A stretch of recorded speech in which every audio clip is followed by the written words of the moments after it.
오늘 지난주와 동일한 말씀인데 지난주는 이야기 설교를 제가 했고요. 오늘은 이 말씀들을 조금 해설하면서 함께 말씀 속으로 들어가 보고자 합니다.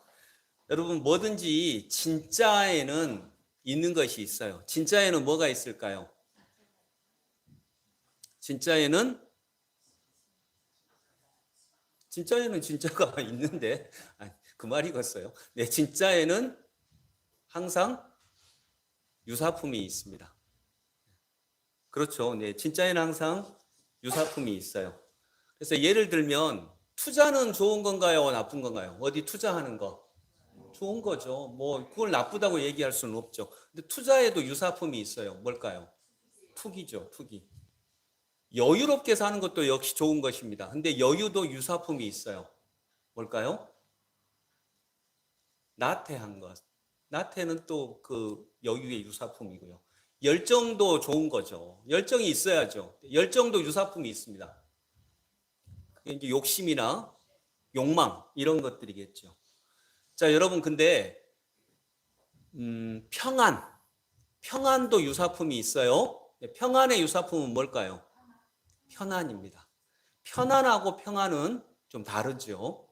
네, 여러분 어떻게 편안하고 싶어요? 평안하고 싶어요? 네? 평안하고 싶죠. 네, 누구든지 평안하고 싶습니다. 그런데 그 유사품이 있어요. 이 진짜 평안은 정말 이 진짜는 쉽게 얻기가 어렵거든요.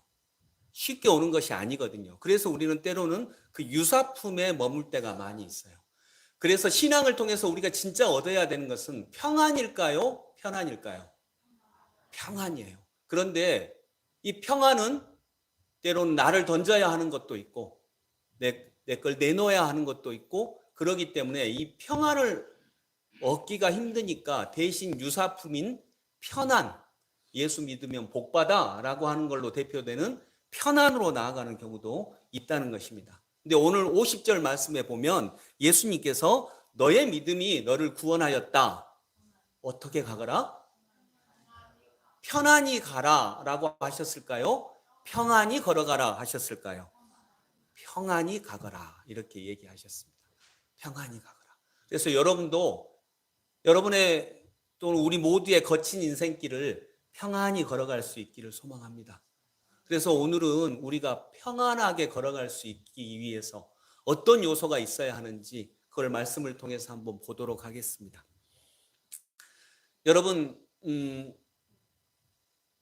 성경 말씀 몇 번 읽고 설교 듣고 그런다고 해서 사람이 변화되지는 않습니다. 네, 그렇게 변화되면 너무 쉽고 좋겠죠. 근데 삶이라고 하는 것은 너무 복잡하고 그래서 이렇게 금방 좋은 말씀 몇 번 듣는다고 이렇게 변화되고 그러지는 않아요. 그래서 주님은 우리가 우리의 말씀을 날마다 곱씹으면서 내게 주신 그 말씀을 내가 진심으로 만날 때, 예수 그리스도 앞에 만날 때 그 말씀이 힘을 갖게 되고 나를 변화시키는 힘으로 이렇게 작동하게 됩니다. 그래서 조금 여러분 좀 회개하고 내가 이거 잘못했네. 이제부터 잘해봐야지. 그런 결심 정도로 사람은 변화되지 않아요. 여러분 날마다 또 해마다 결심 많이 하시죠? 저도 많이 하거든요. 근데 여러분이 저를 봐도 똑같잖아요. 10년 전이나. 눈 작아진 거 외에는 별로 이렇게 달라진 게 없잖아요. 근데 여러분도 마찬가지예요. 별로 달라진 거 없어요. 이러다가 우리가 아마도 죽기 전까지 이대로 살다가 그럭저럭 살다가 거의 비슷한 모습으로 이 땅의 삶을 떠나지 않을까. 물론 은혜로 구원을 얻겠지만, 은혜로 우리는 그 뒤에 천국에 가겠지만 아마도 그럴 가능성이 훨씬 높지 않을까라고 생각을 하는데 여러분은 어떻게 생각하세요?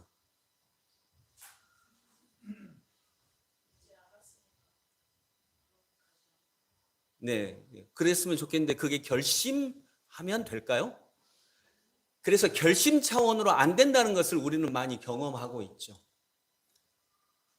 그러면 어떻게 해야 될까? 어떤 마음으로 가야 될까? 그런 말씀들을 함께 나눠보도록 하겠습니다. 먼저 36절부터 39절까지 36절부터 39절까지 같이 읽어봅니다. 같이 읽지 말고 36절은 여자분이 읽으시고 37절은 남자분이 읽으시고 이렇게 남녀가 서로 번갈아 가면서 여자분이 먼저 39절까지 읽어봅니다. 우리 여성분들이 먼저 시작.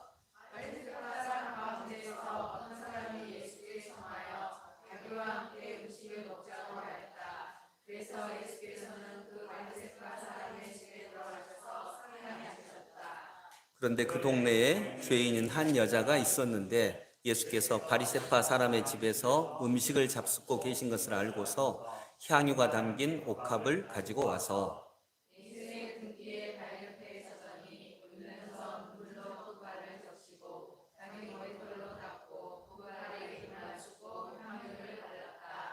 예수를 초대한 바리새파 사람이 이것을 보고 혼자 중얼거렸다. 이 사람이 예언자라면 자기를 만지는 저 여자가 누구이며 어떠한 여자인지 알았을 터인데 그 여자는 죄인인데. 아멘. 평안히 걸어가기 위해서 먼저 우리가 마음에 간직하고 있어야 되는 것은요, 이 여자가 지금 예수님을 만나러 갈 때에 그냥 순조롭게 갔을까요?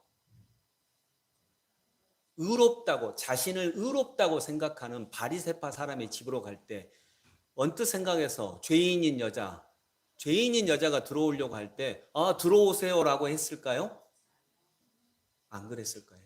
아마 분명히 많은 장애물들이 있었을 것입니다. 그리고 이 바리새인 역시, 시몬이라고 하는 바리새인 역시 예수님이 선지자라면 자기 발을 만지고 있는 저 여자가 어떤 여자인지 알 텐데 저 여자는 죄인인데 라고 했던 것처럼 아마 예수님이 있어서 적극적으로 막지는 않았지만 분명히 이 여자를 막았을 겁니다. 그걸 뚫고 들어온 거죠.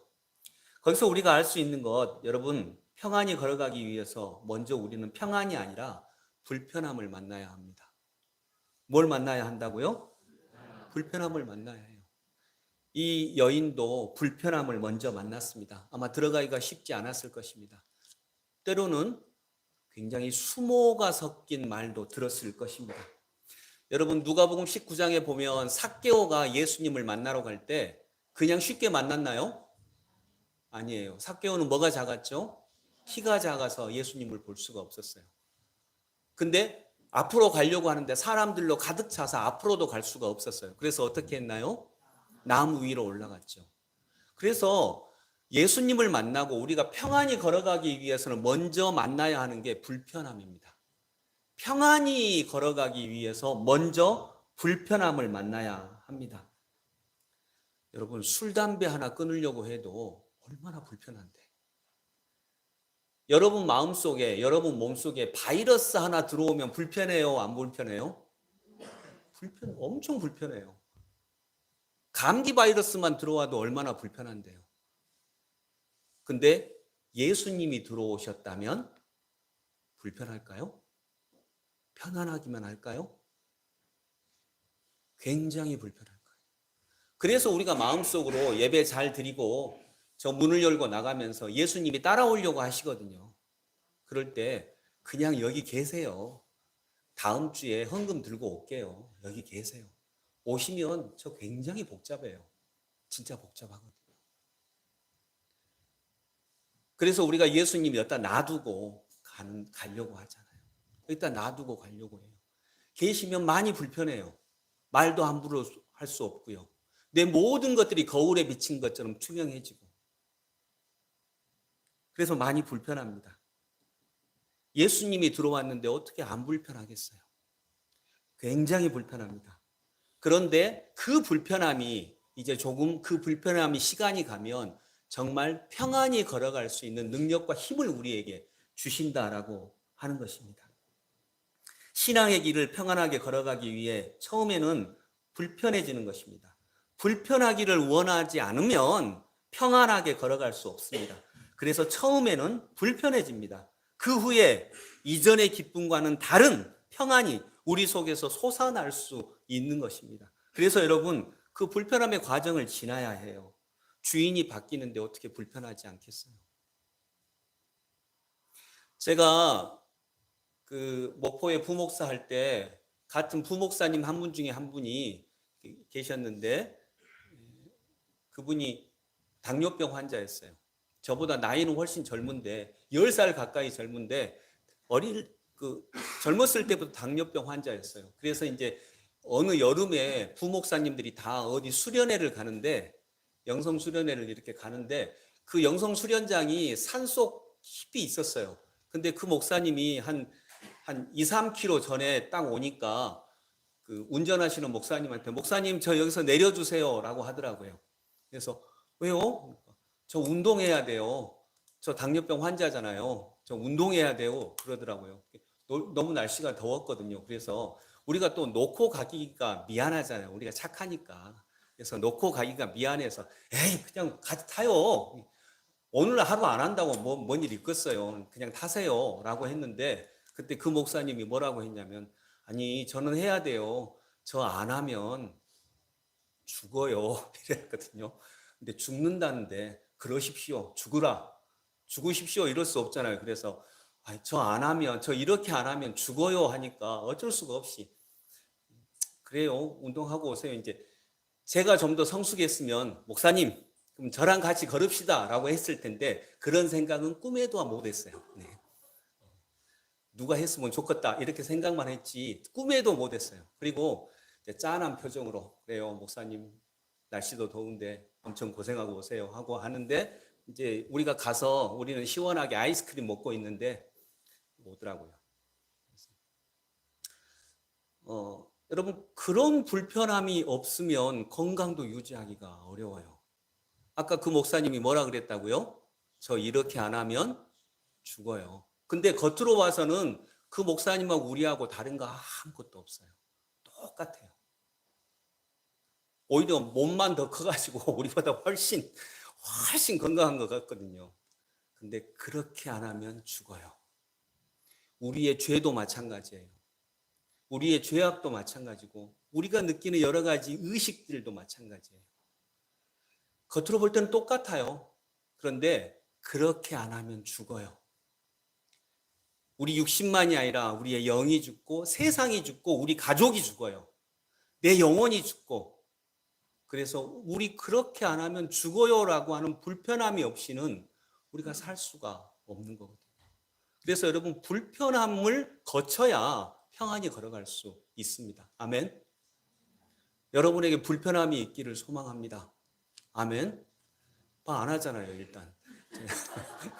불편한 거 싫거든요. 여러분 돈 벌고 싶죠? 안 벌고 싶어요? 돈에 욕심이 없으시구나. 나를 주세요. 나는 돈이 좋거든요. 나를 주세요.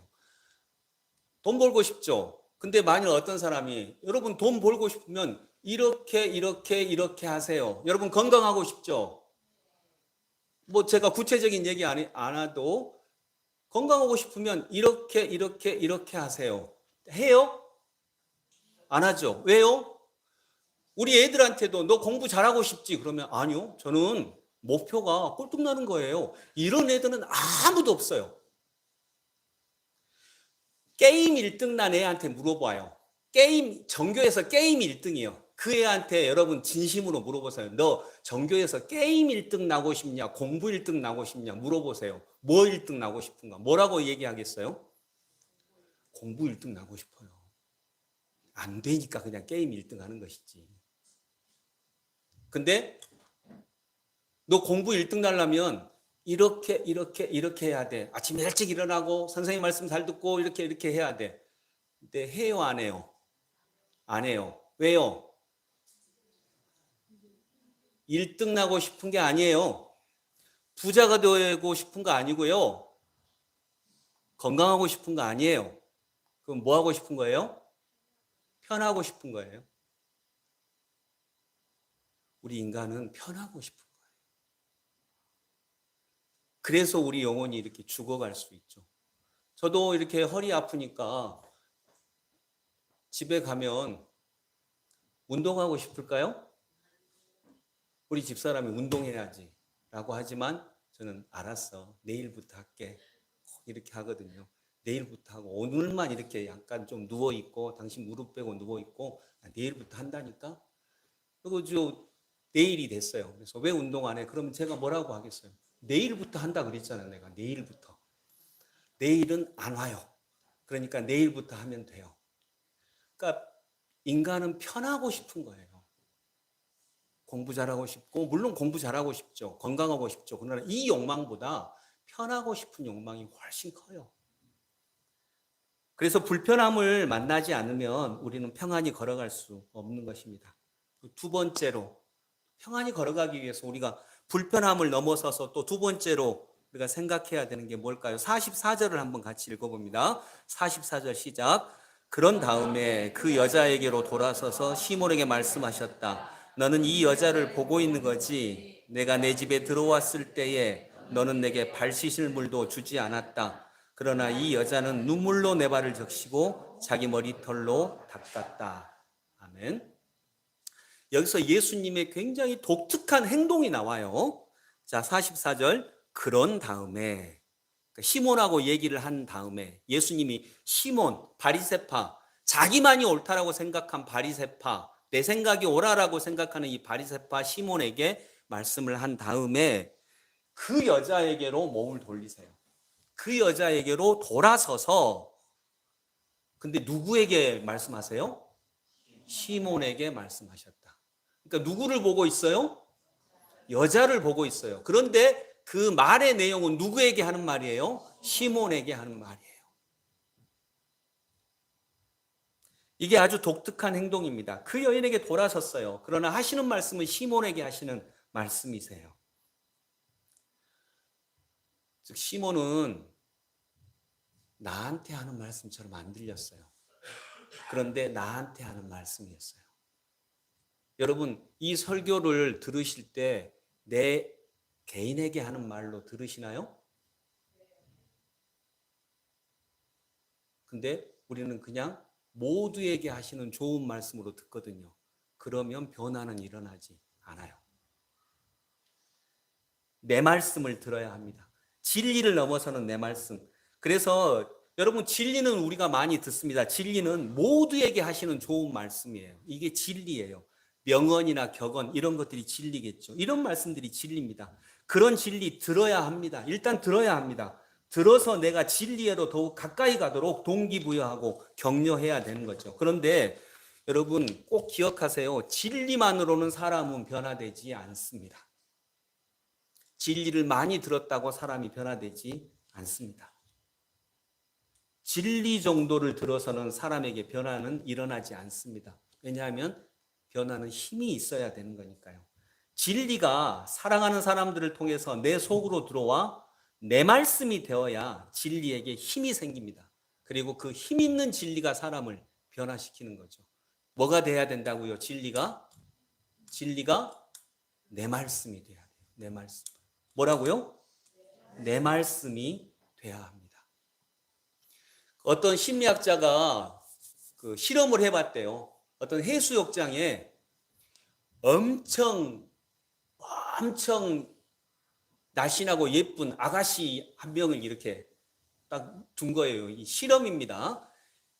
날씬하고 예쁜 아가씨 한 명, 마치 뭐 박신이를 보는 것과 같은 그런 이렇게 아가씨 한 명이 이렇게 딱 있는 거예요. 그리고 정말 멋지게 딱 있고, 거기서 이 아가씨가 자기 시계를 이렇게 가지고 있어요. 모두 다 그 아가씨를 보니까 이 시계가 저 아가씨 것인 줄을 다 알아요. 그 주변에 있는 사람들이. 그래서 이제 주변에 사람들이 막 이제 그 아가씨를 이렇게 보고 있는 거죠. 그러다 아가씨가 이제 시계든지, 그때는 시계였는데 지금으로 따지면 뭐 어떤 값비싼 뭐 노트북이나 그런 거겠죠. 그리고 이제 그 노트북이나 시계를 놔두고 아가씨가 자리를 떠요. 주변에 있는 사람들이 다 그 아가씨 건지 알아요. 그런데 어떤 남자가 약간 불량스럽게 생긴 남자가 딱 오더니 이렇게 보더니 그 시계나 노트북을 그냥 가져가는 거예요. 그때 주변에 있던 사람들이 그거 아저씨 거예요? 그거 왜 가져가세요? 라고 말을 하는 사람 퍼센트가 몇 퍼센트였을까요? 여러분 같으면 했겠어요? 일단 인상이 험악해. 했겠어요? 그거 왜 가져가세요? 그러실 분 아무도 없네요. 예, 한 명. 몇 퍼센트가 실제로 말을 했을까요? 그냥 내 얘기하면 되잖아요. 예. 몇 퍼센트가 얘기했을까요? 한 20% 정도가 얘기를 했대요. 그러니까 10명 중에 2명 정도만 그거 저 사람 것이 아닌 게 분명한데 이제 물론 무서워서 안 해쓰는 사람도 있고 저 사람이 남편인가? 뭐 그럴 수, 아무튼 여러 가지 이유로 10명 중에 2명만 그거 왜 가져가세요? 그 주인 아니신 것 같은데 이런 어떤 얘기든지 했대요. 어떤 얘기는 뭐 무슨 얘기든. 근데 이 아가씨가 그럴 때는 2명만 했는데 이 아가씨가 저기 아저씨 옆에 있는 사람한테 아저씨 이거 좀 잠깐만 봐주세요 하고 갔어요. 그러면 몇 퍼센트가 누가 가져갔을 때 그거 가져가시면 안 됩니다라고 얘기했을까요? 몇 퍼센트가?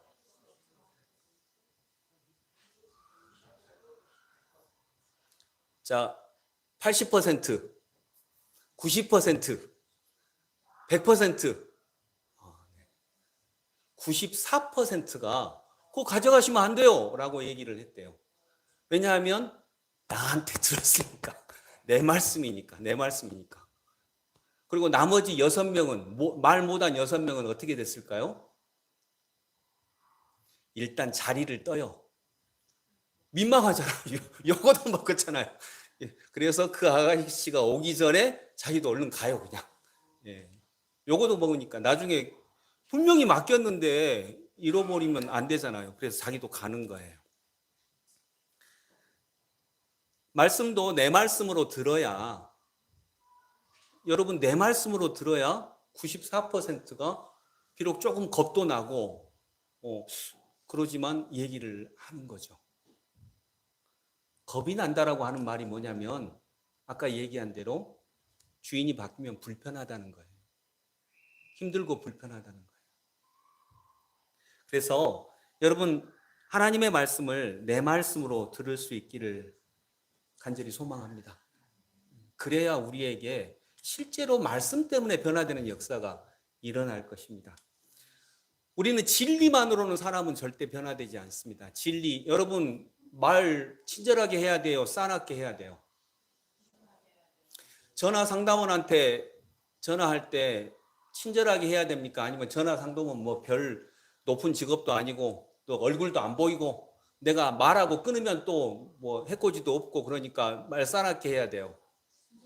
친절하게 해야죠. 이게 진리예요. 근데 친절하게 다 하나요? 그래서 이 다산센터라고 하는 곳에서 너무 그 전화 상담원에 스트레스가 많고 막 막말을 많이 듣고 하니까 정말 힘들대요. 그래서 이 하루 동안에 약 전화 상담원의 75%가 극심한 스트레스를 받는다고 하더라고요. 그러니까 100명의 전화를 받았는데 그 중에 한 명만 사납게 소리를 해도 마음에 딱 이렇게 걸리잖아요. 그러니까 그랬는데 이 75%가 날마다 1회 이상씩 스트레스를 받았는데 이걸 25%로 떨어뜨리는 어떤 방법이 나왔대요. 그 방법이 뭘까요?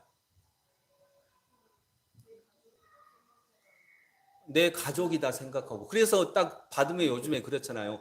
지금 전화를 받는 분은 어느 누군가의 소중한 가족입니다.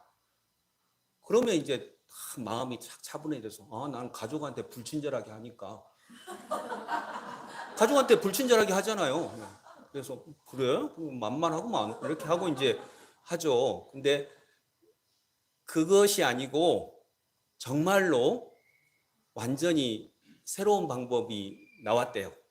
근데 지금은 그게 또 잘 사용이 안 되는 이유도 뭔지는 모르겠는데 그 75%의 스트레스를 받던 사람들이 25%로 급감하게 되는 방법이 나왔는데 그게 뭐냐면 어떤 사람이 딱 상담원한테 전화를 하면 그 기다리는 신호가 뭐 따르릉이나 이게 아니고요. 어떤 할아버지가 딱 어르신이 나와서 곧 고객을 상담해 줄 사람은 제가 사랑하는 제 딸입니다. 제 딸이 아픈 엄마를 소중하게 지금 돌보고 있습니다. 제 사랑하는 딸이 고객님을 곧 응대하겠습니다. 이렇게 나와요. 그리고 지금 곧 고객님의 전화를 받을 사람은 제가 사랑하는 제 아내입니다. 제 아내가 곧 그 당신의 고객님의 전화를 받겠습니다. 제 아내는 굉장히 친절한 사람입니다. 감사합니다. 이렇게. 또 이제 어떤 때는 아주 조그만 아기가 초등학교 한 1, 2학년 되는 아기가 곧 고객님의 상담을 받을 분은 제가 제일 좋아하는 우리 엄마예요. 우리 엄마 친절하게 대해 주세요. 감사합니다. 이렇게 하고 이제 그러면 그 말이 딱 멘트가 끝나면 이제 엄마가 고객 그 상담원이 받는 거죠. 그리고 그게 이제 실제예요. 실제 그분의 딸이 하는 거고 실제 그분의 남편이 하는 거고. 그 영상을 한번 볼까요?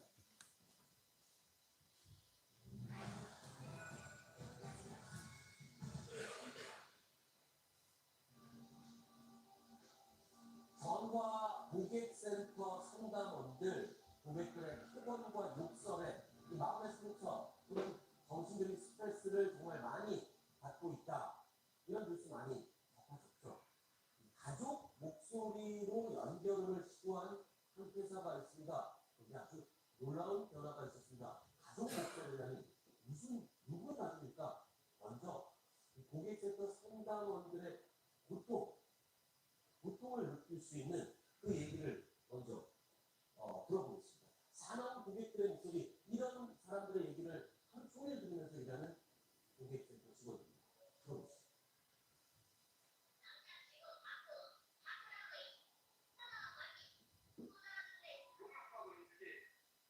저는 아무것도 못하고 손을 벌거 떤다든지 네가 책임질 거야? 뭐 같은 소리 하고 있다고. 왜 내가 이런 욕을 듣고 있다든지 나도 치열하는 그냥 딸인데 너무 화가 나고. 예를 들고 서울에는 고객들 과연 통화 연결이 이렇게 나온다면 어떻게 될지 들어보겠습니다. 착하고 성실한 우리 딸이 상담드릴 예정입니다. 사랑하는 우리 아내가 상담드릴 예정입니다. 제가 세상에서 가장 좋아하는 우리 엄마가 상담드릴 예정입니다. 잠시만 기다려주세요. 네, 이렇게 연결음이 바뀐 다음에 굉장히 많이 그 화를 내는 고객의 비율이 적어졌다고 합니다.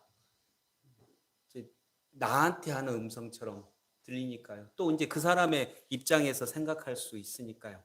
그래서 우리가 평안히 걸어가기 위해서 두 번째로 우리가 생각해야 되는 것은 어떤 말씀이든지 내 말씀으로 받는 것입니다. 내 말씀으로 받을 때 내가 평안히 걸어갈 수 있는 능력과 힘이 생길 줄로 믿습니다. 그래서 이 바리새인 시몬은 이 여인에게 예수님이 보면서 한 말이었어요. 근데 우리들도 마치 그래요. 이 여인을 보면서 한 말이라서 이 말씀은 누가 들어야 돼? 이 말씀은 누가 들어야 돼? 여보, 오늘 말씀 들었지? 막 이렇게. 근데 이 말씀이 내게 하는 말씀이라는 거죠. 어렸을 때부터 꿈이 의사인 사람이 한 명 있었답니다. 의사도 안전하게 치료해서 넉넉하게 일 별로 좀 적게 하고 돈 버는 의사가 아닌 그게 더 나쁜 건 아니지만요. 자기 꿈이 다를 수 있으니까요. 이 사람은 나는 의사가 되고 싶은데 어떤 의사가 되고 싶냐면 피냄새 맡는 의사가 되고 싶었대요. 그래서 수술실에서 수술하는 의사. 그러니까 조금 아픈 사람들을 치료하는 것이 아니라 죽어가는 중환자를 치료하고 수술해서 살리는 의사, 온몸에 피를 묻히며 일하는 그런 의사가 되고 싶은 꿈이 어릴 때부터 있었대요. 결국 이 사람은 그 꿈을 이루고 대학병원 수술실에서 수술하는 의사가 됩니다. 죽어가는 환자를 살리는 그때의 보람은 하늘을 날고 이대로 죽어도 여한이 없겠다라고 하는 생각까지 들 정도로 보람이 있었습니다. 그런데 그렇게 살리려고 수술을 하다가 그만 조그만 실수로 죽어가는 분인데 살릴 수 있었다, 살릴 수도 있겠다, 잘하면 살릴 수도 있겠다라고 생각을 했는데 그만 조금의 실수로 그분이 돌아가시고 말았답니다. 그게 너무 이분에게는 충격이었고 이 의사 선생님은 잠시 의사의 일을 그만두고 우울에 시달리다가 결국 신앙을 가진 분이기 때문에 영성수련을 하기 위해서 수동원을 찾아왔다고 합니다. 사람을 살리려고 수술을 했는데 분명 잘하면 살릴 수 있었는데 자기의 부주의 또는 실력이 부족한 이 탓으로 사람을 죽인 그 의사 선생님이 이제 그곳에서 그런 이야기를 이렇게 합니다. 근데 여러분, 그런 경험은 저도 있고요. 저도 나름대로 잘 하려고, 아픈 사람, 마음이 아픈 분들을 잘 이렇게 하려고 하다가 오히려 그걸 놓친 경우도 있고, 그런 경험은 여러분도 다 있지 않으신가요? 자식을 잘 기르려고 하다가 오히려 자식들에게 더 멀어지게 된 경우도 있고요.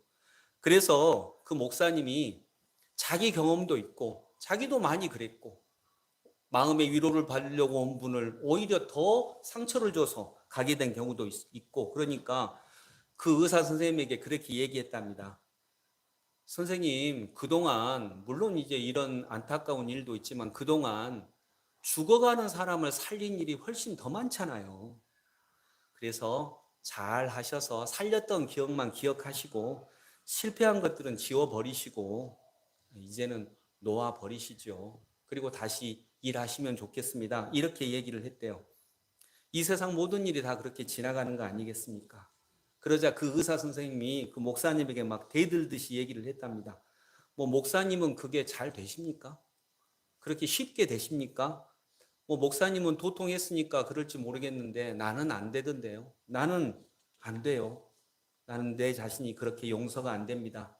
그때 그 목사님도 이게 자기 말처럼 들려서 그 순간 아무 말도 못하고 그냥 목사님이 울고만 있었답니다. 그 의사 선생님의 진실 앞에 굉장히 작아지고 그 말씀이 내 말씀처럼 들렸던 거죠. 그래서 여러분, 그냥 그렇게 하면 뭐 그럭저럭 하면 그렇게 큰 막 직면하지 않고 그러면 용기도 나지 않고 그래서 안전하게 대충대충 싸매고 그럭저럭 하고 그런다면 상처도 안 받고 때로는 굉장히 난감한 일도 만나지 않을 수 있지만 그리고 편하죠. 예, 편하죠. 근데 그렇지가 않습니다. 왜냐하면 그때는 내 속에서 올라오는 소리가 있어요. 무슨 소리일까요? 그건 의사 선생님도 마찬가지고 누구든지 마찬가지입니다. 내 속에서 올라오는 소리가 있어요. 무슨 소리일까요? 안전하게 대충 하면 안전하죠. 그런데 내 속에서 올라오는 소리가 있어요. 그게 뭐냐면 내 영혼이 하는 소리죠. 예수님이 하는 소리죠. 너 가짜지? 그러면서 알아가는 거죠. 그래서 그 목사님도 그런 경험, 그 과정에서 울고 난 다음에 이렇게 생각하셨답니다.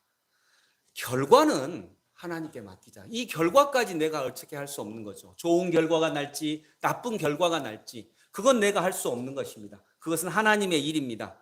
그러나 지금 내가 할 수 있는 일, 지금 아픈 이 사람과 그 의사 선생님도 마찬가지고 이 죽어가는 환자와 진정을 다해서 마음을 다해서 만나고 일하고 수술하고 치료하고 안내하고 깨어나게 하는 일, 이거죠. 그래서 나는 이렇게 하고 대신 결과는 내 영역이 아니다. 결과는 하나님께 맡겨야 되겠다. 이렇게 생각했답니다. 이게 내 말씀인 거죠. 그걸 내 말씀으로 들은 것입니다. 옛날에 어떤 연속극에 뉴하트라고 하는 드라마 보셨어요? 뭘 물어도 대답 없는 이름이요. 그 뉴하트라고 하는 드라마 보셨어요? 네. 근데 이 뉴하트라고 하는 드라마가 의사 드라마인데 그래서 선배 의사가 후배 의사한테 이렇게 말했대요. 네 가슴에 눈물이 고여있지 않으면 의사 되지 마. 이렇게 얘기를 했대요. 자, 여러분 말씀을 정리합니다. 베드로가 예수님을 3번 부인했죠. 네. 그리고 예수님이 부활하신 다음에 베드로에게 찾아가십니다. 그리고 뭐라고 말씀하시죠? 네가 나를 사랑하느냐? 이렇게 물어요.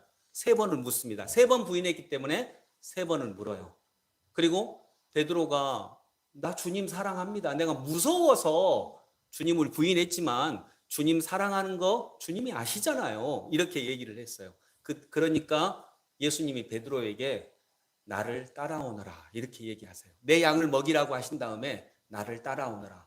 근데 나를 따라오너라는 얘기는 3년 전에 베드로가 제일 처음에 예수님을 따를 때 들었던 말씀이에요. 나를 따라오너라. 나 열심히 따랐는데 3년간 나 열심히 따랐는데 근데 똑같은 말씀을 하시면 내가 아무것도 성장이 없다는 건가? 그래서 약간 마음이 속상했나 봐요. 그러면서 그래요. 나는 따르겠는데 그러면 예수님의 무릎에 예수님이 제일 사랑하는 것 같은 제자가 한 명 있었어요. 나이도 제일 어리고 그게 요한이에요. 요한복음을 쓴 요한이거든요. 그 요한을 가리키면서 쟤는 어떻게 돼요? 나는 따르다가 죽어도 괜찮습니다. 그 말이었거든요. 나는 따르다가 죽어도 괜찮아요. 근데 쟤는 어떻게 돼요? 그러니까 나만 따르면 억울하잖아요. 나만 따르고 그러다가 죽으면 내가 십자가도 지겠다고 했거든요. 나만 따르면 억울하잖아요. 그러니까 쟤는 어떻게 돼요? 그럴 때 예수님이 뭐라고 하죠? 쟤도 죽어. 다 죽어. 그랬나요? 내가 쟤를 살리고자 한들 그게 너하고 무슨 상관이야. 그리고 한 말씀을 더 하세요. 뭐라고 하시죠? 제일 처음에는 나를 따르라 그러셨는데 그 다음에는 요한의 얘기를 하신 다음에는 너는 나를 따르라 해요. 너를 집어넣어요. 너는 나를 따르라. 얘가 따르든 말든 그거하고 상관없이 너는 나를 따르라. 이게 내 말씀으로 듣는 거예요. 아까 여러분 옷 얘기 나왔을 때 옷이 1,000억 개나 돼? 야 330억 개가 버려져? 야 진짜 이건 너무한다. 그러다가 한 주간 동안 아무것도 사용하지 말고 사지 말고 한번 한 주를 보냅시다. 그러니까 갑자기 멍해지는 여러분의 그러니까 그냥 객관적으로 옷이 이렇게 많이 버려져 하면 이렇게 이러면 안 되지. 마음도 아프고 분노하고 그러는데 대신 한 주간 동안 사지 말고 우리가 소비를 절제하면서 삽시다. 그러니까 그건 아니지. 그 내 말씀으로 들리면 일단 불편해요. 근데 그러란 말이 아니에요. 뭐 이것은 이제 그 마음이 딱 들어오면 그렇게 하시고 뭐 사지 말란 말 아니죠. 근데 우리가 이제 점점 이렇게 알아가자는 거예요. 생태라고 하는 게 너무 중요한 문제다라고. 우리 아이들에게 물려줄 터전이 없어질 수 있거든요. 그래서 내 말씀으로 들으실 수 있기를 바랍니다. 여러분 먼저 자기 말씀을 하나씩 가지십시오. 저에게는 제 말씀이 누가복음 3장 1절부터 3절, 마가복음 1장 14, 15절, 창세기 1장 31절이 제 말씀이에요. 그건 내 인생의 말씀입니다. 이것이 나를 살려준 말씀이고요. 이렇게 자기 성경 구절이 하나 있어야 그 말씀을 붙잡고 삶의 문을 열 수 있습니다. 여러분 혹시 그 말씀 있으십니까? 옆에 있는 분한테 자기 말씀 한번 있으신 분은 얘기해 보세요. 뭐라고? 없으신 분은 없다고 얘기하세요. 시작. 자, 그러면 없으신 분은 제가 정해 드릴게요. 나는 내 인생의 말씀이 없다 그러면 제가 정해 드릴게요. 시편 23편 1절. 뭔지 다 아시죠? 시작. 여호와는 나의 목자시니 내게 부족함이 없으리로다. 자, 일단 없으신 분은 그냥 이걸로 정하세요. 없는 것보다는 아무거나 정하는 게 더 나아요. 일단 정하세요. 그리고 신앙생활 하시다가 이 말씀 정말 좋은 말씀이야 하면 그때 바꾸세요. 뭐 얼마든지 바꾸세요. 여러 번 바꾸세요. 그래서 없는 분은 일단 오늘부터 시편 23편 1절이 내 인생의 말씀입니다. 그리고 여러분 우리 교회의 가장 기초적인 영성수련 뭔지 아시죠? 뭐죠? 매시정각 예수기도예요.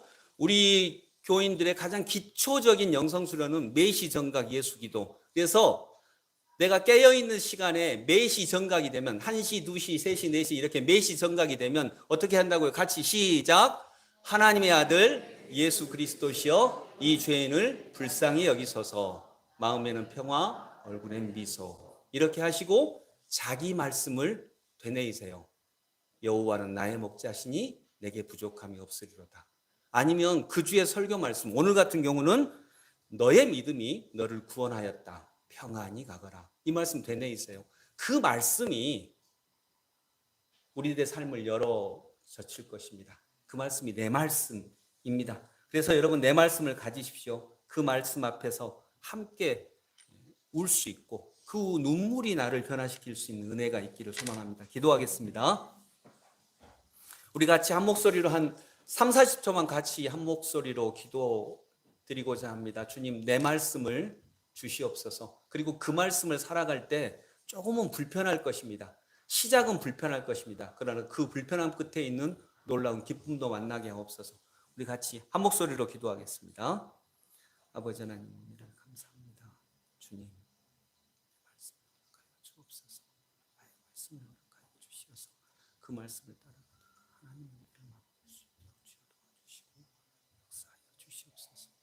우리에게 내 말씀을 주셔서 그 말씀을 진정으로 살아갈 때 그 불편함도 넘어서게 하시고 그 불편함 끝에 있는 놀라운 기쁨과 즐거움과 하나님과 동행하는 은혜를 온전하게 다 누릴 수 있도록 주여 도와주시옵소서.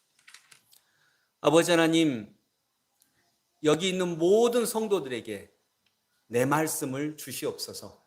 예수 그리스도 이름으로 기도드립니다. 아멘.